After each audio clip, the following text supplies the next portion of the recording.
Hello, and welcome to day 14, where we're going to talk about travel and education.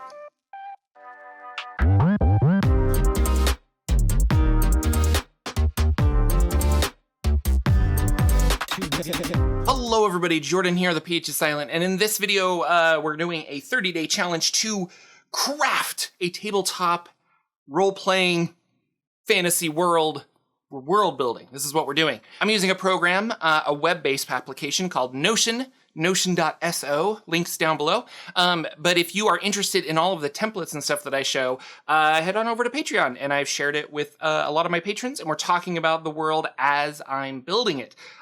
Today's challenge, one of them is about education. So how prevalent do you have colleges, do you have things like that? Are they actively teaching magic, or is it more kind of on the DL? And the other one is how is travel in your world? Is it difficult? Is it easy? Is it like an open commerce kind of thing? And we're going to get right into it. So let's go.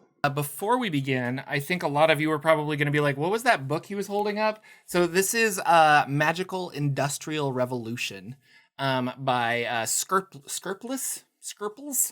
And this is a pre-apocalyptic setting guide, a really cool book about using, what if magic was used in a factory style setting?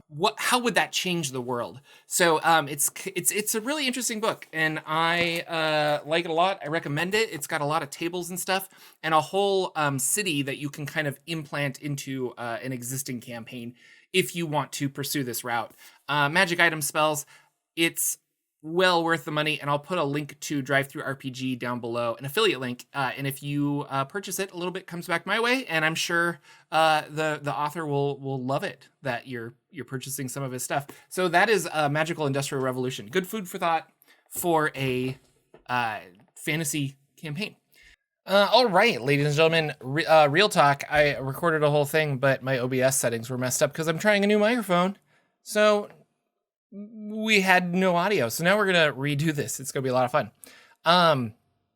Today's world building is education and how safe is it to travel in your world? How safe is it to travel in your world? So let's go to WebWriter. And I want to summarize this up with this feels more of a character-driven choice, more than a GM or a world-building choice. And in a novel, you're writing a character, but we have to create an educational framework for our players to kind of pull from. So in our fantasy setting, this kind of comes down to every character, every NPC is going to have some kind of education. It's human nature to want to train the younger people so that they have skills as they get older. I want to take that educational idea and meld it with like totalitarian dictatorships and propaganda. So there are going to be education in schools and various resources like that, but at the same time, those are going to be, we want to teach you the specific skills that we can use from you, and maybe leaving blanks for other stuff. So you might have a very excellent fighter who doesn't have a well-rounded education, or you might have a wizard who only specializes in like one spell school or something like that. I like that idea of it. So in education, basically it kind of come down for me is there a magic school? And I believe there is a magic school, like a college of magic or a university where you can study to be a wizard and things like that, even though magic is so easy to get by warlock powers. But we need a magical understanding if part of the campaign is taking items or crafting magic items. And crafting magic items hurts the person. So if I craft that, part of me goes into it and I age a whole bunch or I lose vitality, there's a stat change in the game to craft a magical item.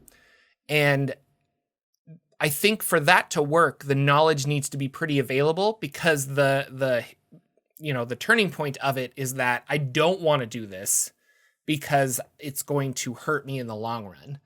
But if I can get somebody else to do that for me, then I win and I get magic items, and then that person takes the curse or the brunt of it. So we have to establish some magical schools. Now, that being said, going to how safe is it to travel in your world, I'm going to say it's difficult because in oppressive systems of government, freedom of movement is a good way to lose your power over people.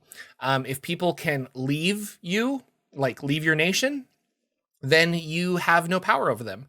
If you allow others to come in, you allow people to come in and then destroy your government from the inside out. So we don't want to, or the bad guys don't want to allow you to just come and go as you please. So I think on a fantasy level, I want to have this be like you can't get into a city and you can't get out of a city unless you have the correct papers, papers please kind of a thing. And it doesn't behoove a lot of people to exist in the wild because it's dangerous. So I kind of like that idea as well. So we're going to have difficult movement. Now, this all came about because I was talking at the end of the last video that I think I need to redesign my map. And I tried a bunch of different maps and I didn't like any of them. So I went back to the original map and I divided it up. So I want to look at that right now because this seems to work a lot better in my mind. So to just kind of quickly go over stuff, I added colors for which Quadrivium member owns which part of this Endigar. And then in the middle, I expanded this island and made it neutral. And I was thinking that some people in the comments were saying that it would be really awesome if you had it divided up like this. But then you have to understand that there's also going to be like neutral areas that haven't chosen a side yet, kind of a thing. And I think that's going to be this neutral island. And I had different plans for this island, but this makes more sense, which comes into a later conversation that I was having with myself, is that even though I'm not doing exactly what... Sometimes I feel, okay, real talk. Sometimes I feel that I'm not doing the exercises correctly, but the point of all of this is to get me thinking. And when I am presented with problems like the one I had yesterday, that I solve it. I expand on it. I'm like, okay, now we're going to do this. And the cool thing about not having this world established yet and building it right now with all of you guys on the air is that I am not married to anything. And I can very, very easily go in and be like, oh, I need to expand that continent. Sure. Oh, I need a river here. Sure. Oh, I need this. And I can build it as I go. And so I like that. So looking at this, Dominica, she's the Fiend Warlock. She's going to have this area here.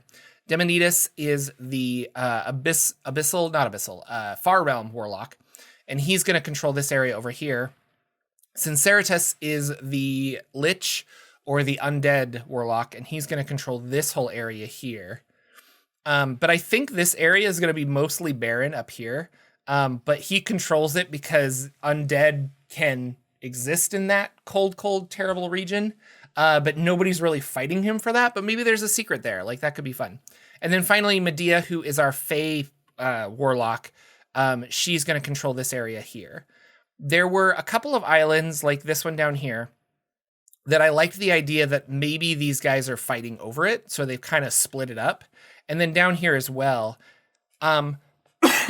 Because basically Medea, if she has this area, she is not going to want Dominica to take this full island, because that would give Dominica like a swooping attack from two sides kind of a thing.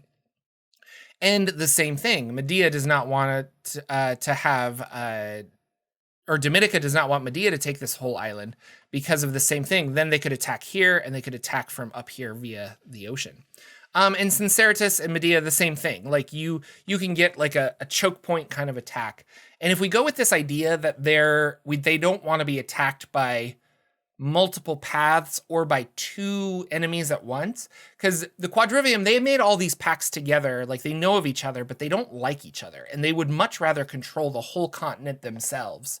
Because of their power and the balance of it, they're not really getting to the point where they can take over the others. Which brings me to this middle island that I don't have a name for yet. But I think that is the last quote unquote free place. But they're trapped by the surrounding nations.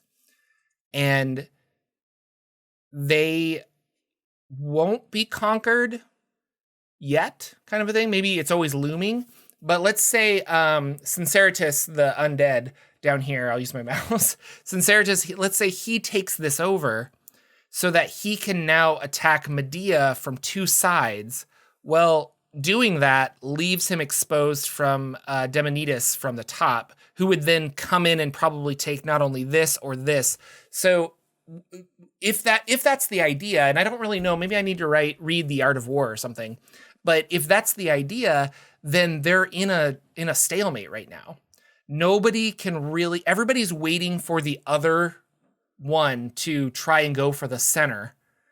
And then when they go for the center, that's when they're like, oh, well, now I can attack you from this side and this side and this side. So building up forces and trying to keep the balance is what's happening. So this is cool. I like that we could have a free nation here. Players could start here, or they could start in any of the 4 nations. And yeah, they all lived in peace until the Fire Nation attacked. Very exciting. Let me know what you guys think about this. I like it a lot more. I still have the original map, which I think I will use in some way, but this will be the quote unquote political map. And I made it in Incarnate, just so you know, not sponsored, but they're pretty fun. Yeah. So as far as education, I also wanted there to be a magic school here. Maybe the Free Nation, they don't utilize Warlock magic because they see what it's done everywhere else. And I like that idea. But if there is a magical school here, what is stopping these people from doing like planar travel to get out or teleportation? And maybe that's something I need to address that I don't, I don't know. Maybe that's something like there is no escape, or maybe there's a field over this that the 4 have created to stop people from leaving. And then with Dominica having this really cool thing, I want Medea to have an equal thing, maybe not a flying fortress, but something that is powerful that she controls. So we have a visible icon for each one. And if I want to keep with my theme of platonic solids, then tetrahedron, and we could have a cube somewhere. Maybe Demonidas has a cube, and Sincerius has a D12, and Medea has a D20. And there's a D8 somewhere, or maybe the D20 is the center island. I'm not really sure. So that's something to also think about. Wednesday, the 16th, I believe is going to be a regular video. I have a sponsor, and I don't necessarily want to make a video that gets lower views like these are getting. So Wednesday is going to be a regular video, but I'm going to try and do 2 videos. We'll see how tired I am. And then I'll release Wednesday's video, like a lore video normally, and then I'll do my Endegar video later on in the day, or vice versa, something like that. But don't panic, just so you guys know. And I'm trying out a new microphone, which is why I had all the problems, but let me know if you guys can hear me and if you like it and it's working. And with that, stay cool, wear a mask, be awesome, stay safe during the holidays, happy December, and I will see you guys tomorrow. Take care, everybody.